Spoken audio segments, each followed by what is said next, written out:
In the final chapter of our textbook, which y'all are probably just so excited about, we're going to look at importing, exporting, and distributing data from Excel. And one of the advantages of being, working with the Office suite is that you can exchange or integrate data from one program to another. So you can take information from Excel and put it into Access or Word or PowerPoint, or you can take any of those pieces or any of those applications, the data within those, and pull them into Excel. So we're going to look at some ways of doing that. And you'll notice on page 257 we're going to look at the objectives that we're going to be taking a look at in Chapter 8. The first one is that we're going to learn to import data from an Access table, a website, and a text file and put that into Excel. We'll also learn to append data from an Excel worksheet to an Access table. So we're taking something from Excel and putting it into an Access table. We'll also learn to embed and link data in an Excel worksheet to a Word document. And we'll learn to copy and paste data in an Excel worksheet to a PowerPoint presentation. And you want to kind of keep in mind, why would I be importing and exporting between these applications? But if you have data in an Access table, you may want to pull it into Excel because Excel has some more powerful features than what Access does. For example, Excel has probably a better charting feature than Access does. Also, Excel has many more functions than Access does. The reverse of that, though, to get data out of Excel and put it into Access would be that Access truly is a database, and you can create forms and reports in Access that you can't create in Excel. So each one of these applications, you want to use them to their most potential. Word, you want to make sure that all writing takes place in Word. You may want to pull some data from Excel and put it into a Word report or a Word memo, but you certainly don't want to type text in Excel and then use the data in Excel. So I think you get the idea there. You want to make sure that you're using the application to its fullest potential, and you may have to pull information from one application to another to utilize the most powerful application. We're also going to learn, this is the fifth objective, we're going to learn to export data from Excel as a text file. You can also pull information into Excel from a text file. And then shifting gears here just a little bit, we're going to scan and remove private or confidential information from a workbook. This type of information may be put in a workbook initially if it's being used for maybe internal purposes, but if you decide that you're going to email or share a workbook with a person from the outside, you may not want them to see some of the confidential information that's in the workbook. So there's a feature within Excel that helps you to scan for those private and confidential pieces of information and then remove them. We'll also learn to mark a workbook as final so that it's more or less read-only and you can't make changes to it. And then we'll check a workbook for features that are incompatible with earlier versions of Excel. For example, Excel 2010 has some new features in it that if you were to add those to a worksheet and then you send your workbook to someone who doesn't have access to 2010, then those capabilities, those features are not going to be accessible obviously in a previous version such as Excel 2007.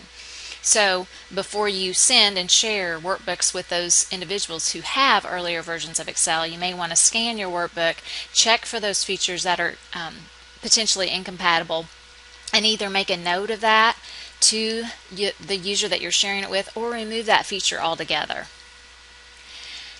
And then you'll notice at the very end, the last four objectives, we'll save an Excel worksheet as a PDF file or an XPS file. PDF file you're probably familiar with. Those are some that you'll find if you've used the web pages and things like that. But it allows you to view an Excel workbook without actually having Excel on your computer, as long as you have capabilities of using, or if you have a reader application, you can pull up a PDF file and actually view information without having the application on your computer.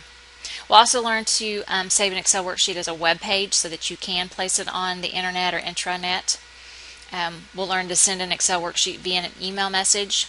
And then finally, we'll save an Excel worksheet to SkyDrive, which is a new feature that 2010 has brought to us. So we've got a variety of new features and ways of taking information from one application to another and just sharing it with other individuals. So with that, we're going to start out, and before I do that, sorry, the model answers are found on page 258, 259, and 260. So we have a variety of pictures of the model answers that we're going to be creating throughout Chapter 8. In Project 1, the first thing that we're going to do is we're going to import some data from external sources, whether that be an Access file, a text file, website, variety of sources, but we're going to pull that all into Excel. And the workbook that we're pulling it into is New Trends Census Data, which I've already opened, and I've renamed it as they've described on page 261. And you'll notice there are 3 sheet tabs within the workbook. So there's population estimates, Florida geographic data, and housing unit data. And each one of these sheet tabs will be pulling in information from a variety of applications. The first one, the population estimates, we're pulling in information from an Access table. And so to start that process, you want to place your active cursor in the cell that you want to position the data from Access. And if you don't do it right here, you have the option a little bit later on of letting the computer know where you want it to be imported to. But we're going to start out in cell A5, and then we're going to go to the Data tab. And in the Data tab, you're going to see a group called Get External Data, and within that group, we're going to pull from Access. So I'm going to click on the From Access button. That allows us to get into the Select Data Source option, and I'm going to go to our Student Data Files folder in Chapter 8. And we have 2 databases in here. The one that they want us to pull or open up is New Trends Census Data. And notice it's only showing Access databases. So that's good. So we just want to double click on that. They'll take us into the Select Table. This New Trends Census Data database has 2 tables in it. And it may have other queries, forms, and reports. If they had queries in there, those would be listed as well. But just the tables here, and we want to pull in obviously what matches up population by state. So I'm going to click on the appropriate table, click OK. That takes us into a dialog box to import data, and it asks how you want to pull it in. Do you want to pull it in as a table, pivot table report, pivot chart? So you've got some options there. We're going to leave it as table. Then ask where you want to position your data. And this is where I mentioned before that if you don't get it in the right spot initially, you can make that change right here. Also, you can put it into an existing worksheet, which we are, the population estimates sheet, or you can place it into a new worksheet.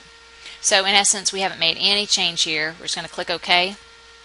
That brings in the information from that table in Access, and now we can use Excel functions to generate the information that we need in the worksheet.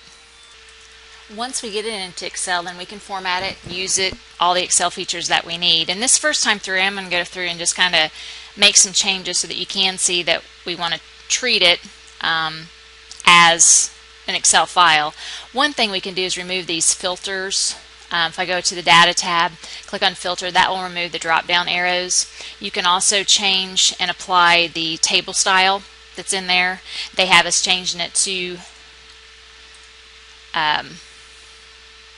table style medium 1. So format as table, however you want to do that. It's not that it's important, but know that you can make those changes and customize it. They also say that the values, all these values, need to be formatted to commas, 0 decimals. So again, just a way to kind of format it, changing the column widths, center align the labels, all kinds of stuff here that we can do to make it more presentable in Excel. Okay? Now, the next one is our Florida geographic data, and the information that we're going to use for this worksheet is going to come from a web page. It's actually the Census Bureau website. So to start that, again, we're going to position it in cell A6. Again, we're going to go to the Data tab, the Get External Data group, and then there's a From Web button. It places in there the address line, and the address is HTTP / 2 forward slashes, and then www.census.gov. And this web address is at the bottom of page 263. Once you type that in, I'm going to press enter. On the left hand side, and this you may need to make your window a little bit larger. I can make mine larger too, I guess. So we can see a little bit more. And then there's a Data Tools link on the left hand side that we want to click on. And within the Data Access Tools page, let's scroll down, we're looking for Quick Facts, another link that will take us to the Interactive Internet Tools area. And you can see the map here of all the states. And we actually want to look at Florida. So I'm going to click on the drop down arrow, choose Florida, and then we'll click go. And this error, it warned us that this could come up, but I'm just going to click yes to that. Now, if you'll notice, there are blocks of information that have little yellow arrows pointing inward. Those are the sections that you can import into Excel. And if you click on one, it'll actually take the entire section. You can see that when I lay my mouse on it, it puts the blue box around it. There's Business Quick Facts. That's actually a group that we want to pull in. So when I lay my mouse on, I'm going to click on it. Notice it has a check mark. We also want Geography Quick Facts.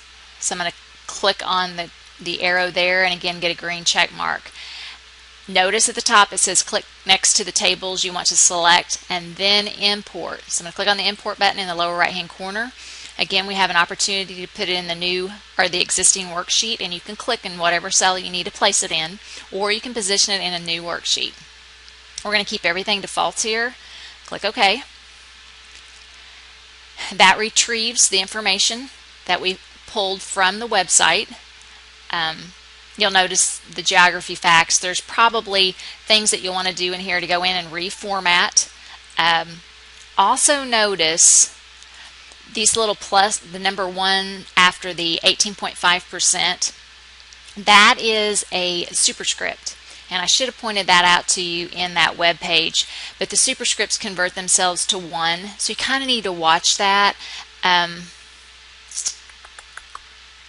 know if there's any others in here that light up, but you kind of want to watch to make sure that the numbers do transfer as accurately as possible.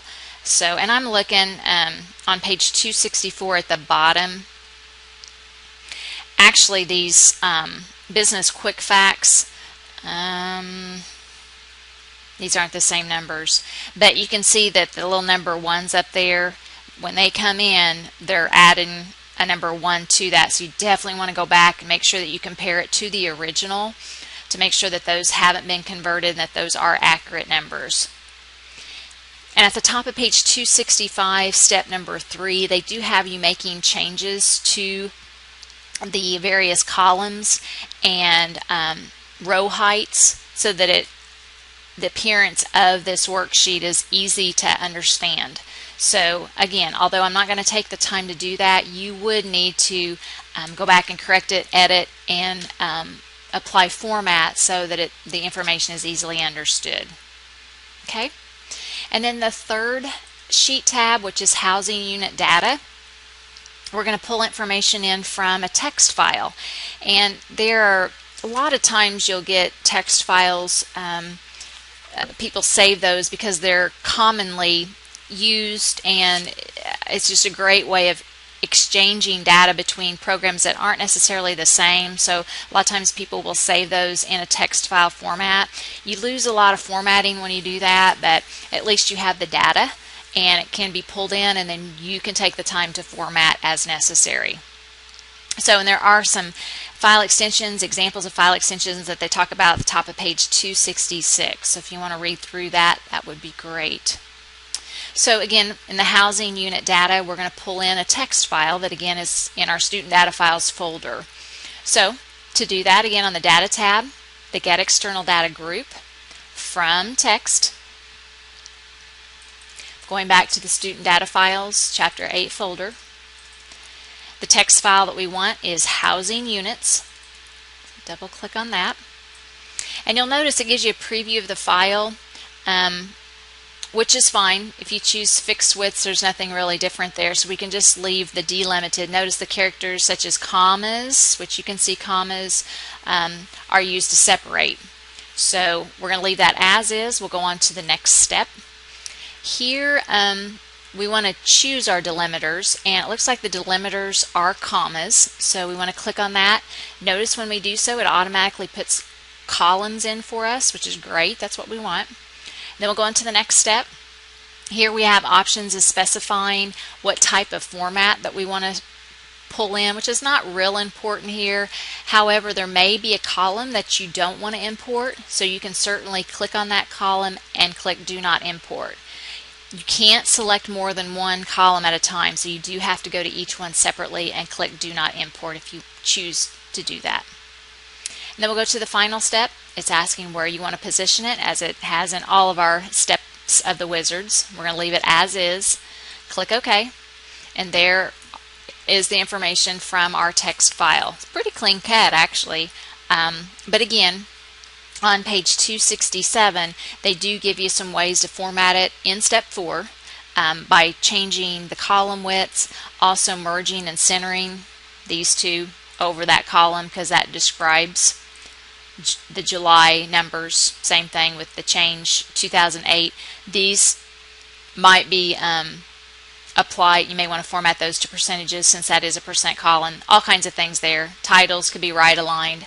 So they have you formatting, but just keep in mind anytime you do pull in information or data from another application, you're probably going to have to format it.